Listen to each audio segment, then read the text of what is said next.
में बैठे आज की इस महापंचायत के पंच, हमारी समस्त मातृशक्ति जो आज इस महापंचायत में सहभागिता करने के लिए उपस्थित है, हमारे राज्य के आंदोलनकारी जिनके प्रयासों से, जिनकी शहादत से यह उत्तराखंड बना, हमारे समस्त बुजुर्ग जिनके आशीर्वाद के बगैर कोई भी कार्यक्रम जो है वो सफलतापूर्वक संपन्न नहीं हो सकता है। हमारी युवा शक्ति जो हमारे देश का भविष्य है, जिसकी ओर पूरा देश महत्वाकांक्षाएं रख करके उनके कंधे पे जिम्मेदारी देने के लिए तत्पर है। और मेरे प्रिय सहकर्मियों, मेरे पूर्व सैनिकों, जिन्होंने हमेशा से इस देश की सरहदों, मातृशक्ति की, हमारी मातृभूमि की रक्षा की है, और आज मैं आपसे आह्वान करता हूं कि आप अपनी बेटियों, अपनी मातृशक्ति, अपनी बहुओं के संरक्षण में आप अपनी कमर कस लें। मेरी प्यारी मातृशक्ति, मेरा आपसे एक विनम्र निवेदन है। आज हम लोग इस महापंचायत में किसी उल्लास के लिए नहीं आ रखे हैं। हम अपनी बेटी, जिसको हम सैनिक परिवार ने अपना परिवार समझ करके अपना लिया है, ये हमने 7 तारीख को, जनवरी को, जब उत्तराखंड की अस्थायी राजधानी में एक मौन मार्च निकाला था, तो हमारे झंडों में यही इंगित था कि अंकिता बेटा, हम तेरा परिवार हैं, हम तुझे पूर्ण न्याय दिलाकर रहेंगे।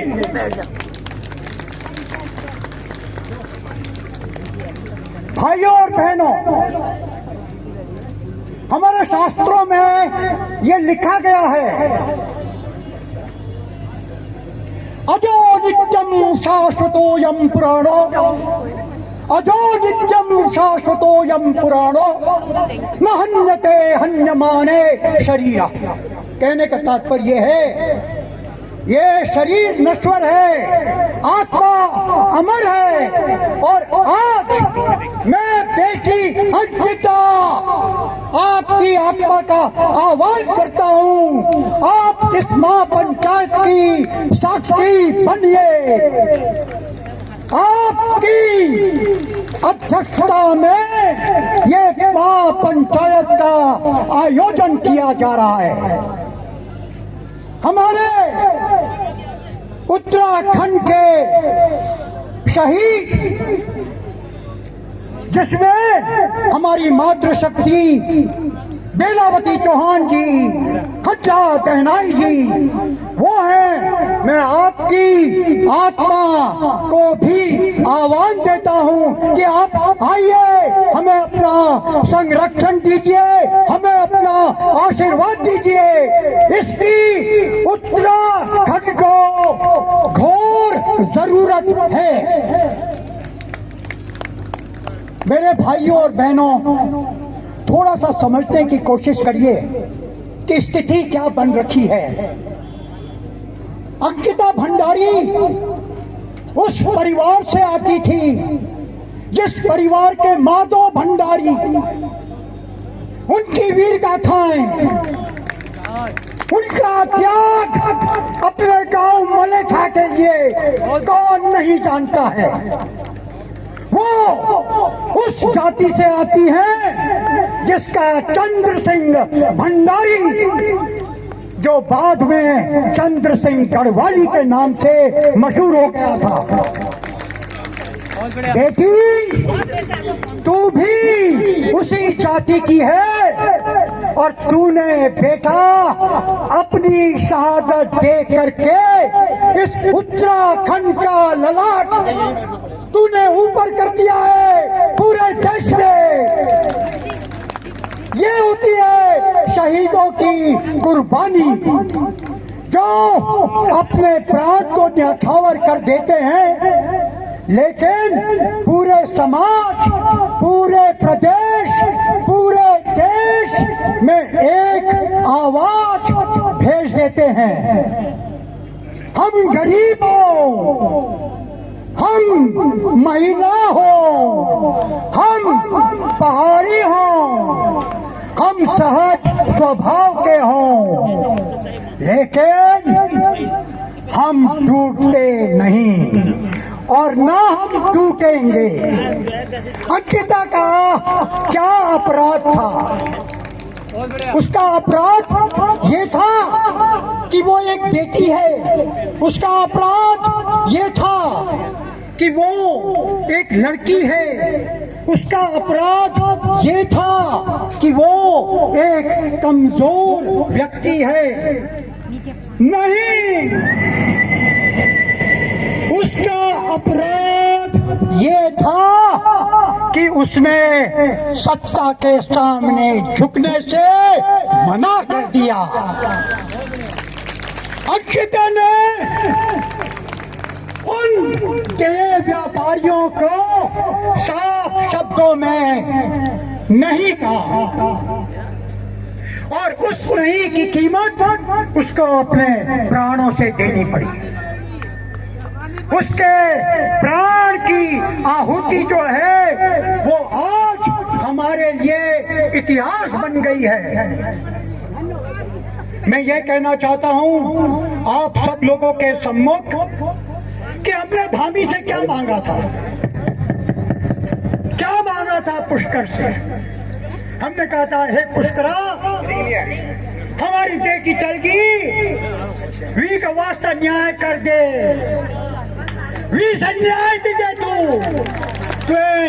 वो भी नहीं करी, वो भी नहीं करी। अरे पुष्करा, तू अब हुसैन सैन्य पुत्र बोल दो, बार बार अपनी राजनीति चमका लगते हैं। मैं सैन्य पुत्र चाहूं, मैं सैन्य पुत्र चाहूं। अरे सैनिक इन होना ना जन हम छाना ये कम खड़ा हो एक तो ऐसे ललकार कर लगा, तो ऐसे चुनौती छन देने लगा। तो ये बहुत जरूरी है आप लोगों को समझना। अंकिता का जो पूरा का पूरा मसला है वो भिन्न क्यों है और हत्याओं से? वो इसलिए भिन्न है कि यहाँ पे प्रशासन की और राजनीति की साठ गांठ से एक व्यवस्थित तरीके से हमने अपराधियों को हटाने का प्रयास किया। हत्याएं होती हैं, कोई भी हत्या होती है वो दुर्भाग्यनीय है, वो हृदय विदारक होती है, वो दर्दनीय होती है। लेकिन इस मामले में सरकार जो है वो बदमाशों का, वो उन लोगों का जिसने उसके देह पे कीमत लगाने की मंशा रखी, उनको जब उसने ना कहा तो सरकार अपने ही लोगों का संरक्षण करने के लिए दुनिया भर के जाल, प्रपंच, छल कपट और अपने प्रशासन को उसके साथ लेकर के उसमें जो है मिला दिया। पुष्कर, जब श्री कृष्ण गए थे दुर्योधन के पास पांडवों के लिए न्याय मांगने के लिए, क्या कहा था उन्होंने? उन्होंने कहा था, हे दुर्योधन, चल तू आधा राज ना भी दे, 5 गांव दे दे, 5 गांव। और दुर्योधन वो भी ना दे सके। दुर्योधन वो भी दे न सका, आशीष समाज की ले न सका, उल्टा हरि तो साधने चला, जो असाध्य था साधने चला। जब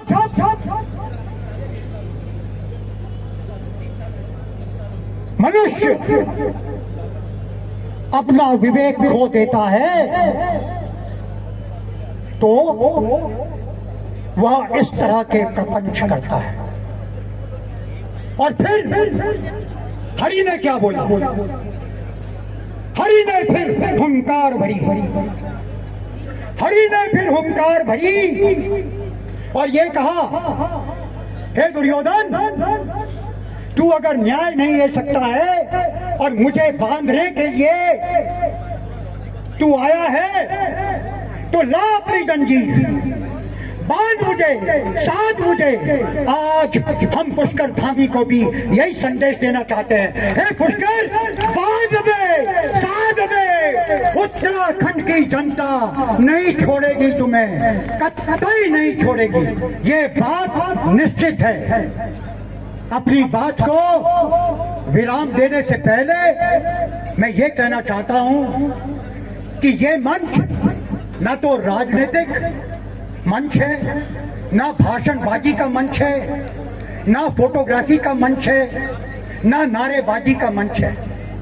ये है हमारी जो भविष्य की रणनीति है, हमारी जो कार्य नीति है, उसको यहाँ से जो है उत्पादित कर करके सामने ले जाना और संवैधानिक तरीके से मुख्यमंत्री को, जिनकी धर्मपत्नी गीता धामी ने आज ऐसे पावन दिवस 8 फरवरी 2026 जो हमेशा याद रहेगा, ये कौथिक का आयोजन कर रखा है।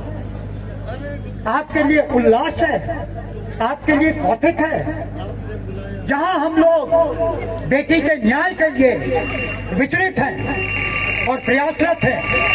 ये लड़ाई अब खत्म नहीं होने वाली है जब तक न्याय नहीं मिलेगा। पुष्कर धामी, आपको कोई संवैधानिक अधिकार नहीं है अपने पद में बने रहने का। आपको जाना पड़ेगा और हमारा अभ्यावेदन राष्ट्रपति महोदय को यही होगा कि इस पुष्कर धामी को पद से पद मुक्त करो। जय हिंद, जय उत्तराखंड, जय अंकिता, जय हमारे शहीदों, जय शहीदों। हाँ, धन्यवाद।